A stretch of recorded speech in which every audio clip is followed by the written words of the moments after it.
Alors, on doit faire un encastrement sur le système au niveau de la partie bâtie. Donc, de ce côté-là, une liaison encastrement, alors que de ce côté-là, on aura une liaison pivot. Pour démarrer mon dessin, je vais partir de l'axe, et puis l'axe, en fait, je me rends compte que l'axe, si je prends ce diamètre-là, ici, j'ai un diamètre de 16. Donc je vais commencer par dessiner l'axe qui fait ce diamètre 16.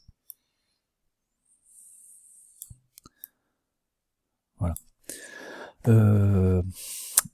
Donc là, j'ai un diamètre de 16, or je sais que mes coussinets font un diamètre de 20. Alors, si je ne change pas les diamètres des coussinets. Donc là, j'ai un souci, c'est trop petit. Donc il faudrait que je fasse un axe qui soit plus grand, qui fasse un diamètre de 20. En faisant ça, si je me rends compte que cet axe fait diamètre de 20 à la place de 16, ça veut dire que je vais l'agrandir. Donc je peux l'agrandir, mais ce diamètre de 16, qui passe à 20, me permettrait de faire un arrêt en translation ici.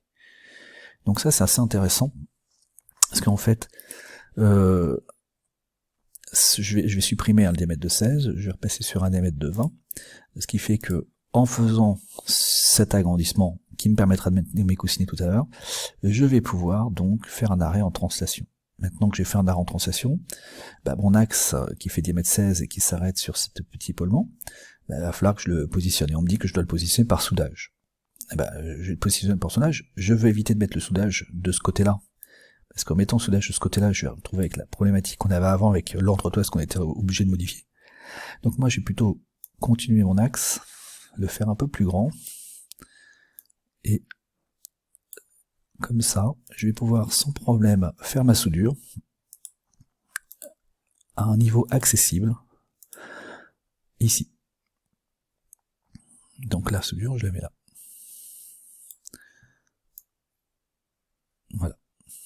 Étant donné que, une fois que j'ai terminé mon système, l'encastrement, je vais pouvoir terminer, et donc je vais mettre un ajustement de mise en position, par exemple H8, H7. Voilà, j'ai terminé ma partie encastrement, maintenant je vais pouvoir m'intéresser à la partie liaison pivot. Les coussinets, donc j'ai dit que ça faisait un diamètre 20 cet axe-là, donc là ici vous avez un diamètre de 20.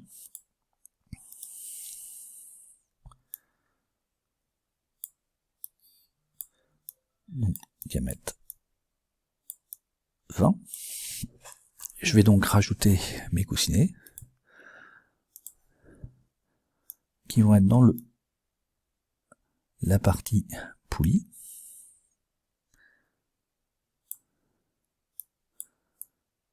Alors je sais que les coussinets, pour les monter dans la partie poulie, j'ai été obligé de faire un trou dans la partie poulie. Et qu'est-ce que j'ai fait comme trou dans la partie poulie? J'ai fait un trou de diamètre extérieur des coussinets. Et les coussinets font donc un diamètre extérieur de 24. Donc là, ici, j'ai fait un trou dans la pièce poulie qui fait 24. Et c'est le trou qui traverse toute la poulie. C'est pour ça qu'on retrouve le petit travers que vous avez là. Alors, je vais juste faire les hachures pour bien voir la forme de la pièce poulie. Voilà. Donc vous voyez, les coussinets sont enfoncés à fond dans la pièce poulie. Ils se collent, la collerette se colle sur la partie poulie des deux côtés. Voilà. C'est pour ça qu'on ne peut pas avoir ces coussinets qui se touchent entre ce trait-là et ce trait-là. Les coussinets ne peuvent pas se toucher. Ils doivent se toucher. Ils doivent toucher l'extérieur de la poulie. Voilà. Ensuite, je dois faire les arrêts en translation. De ce côté-là, ici, je vais pouvoir mettre une entretoise. Donc, on va mettre une entretoise ici.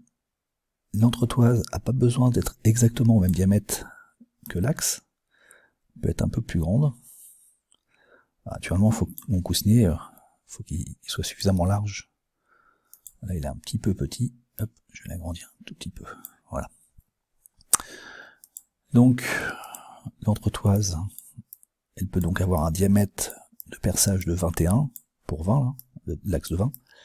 Et le diamètre extérieur, on peut le mettre à 26, 27, pas de problème. Mais vous voyez, l'entretoise, c'est un morceau de tube. Le tube, il est mis à la longueur, usiné à la bonne longueur, ça va me permettre d'avoir un écart. Voilà, une entretoise permet d'écarter deux pièces d'une certaine valeur. Ensuite, on me demande de faire un arrêt avec une vis. Donc, je vais dessiner une vis. Pour dessiner la vis, donc, il va falloir que je mette un épaulement. L'épaulement sera fait par une rondelle, mais attention, la rondelle, il y a un jeu, le jeu de la liaison pivot. Donc, si je veux faire, la vis sera vissée à fond, sur l'extrémité du plan. Ensuite, il va y avoir la rondelle qui va arriver.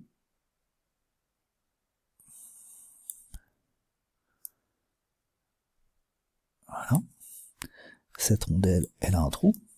Donc le trou va me permettre de placer la tête de vis avec la vis qui passe à travers le trou. La vis, on va la mettre entièrement filetée. Ce qui fait que maintenant, je suis obligé de dessiner sur mon axe un trou taraudé. Donc d'abord le perçage, et ensuite voilà la partie. Et pour montrer ça, je vais être obligé de faire une coupe locale.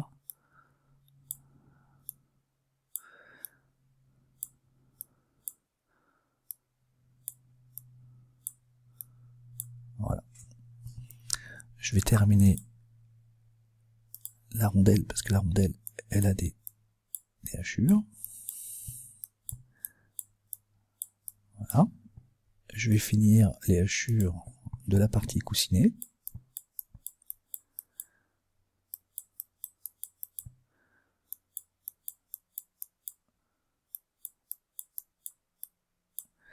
Et donc, je terminerai par les ajustements et les chaînes de côte. Ouais, là, ici, on a un jeu fonctionnel qui correspond au jeu de la liaison pivot. Il faut donc un tout petit peu de dépassement que cette distance-là permette de créer du jeu. Ensuite, on a l'ajustement ici, le diamètre 20. Donc on va mettre un ajustement de style 20.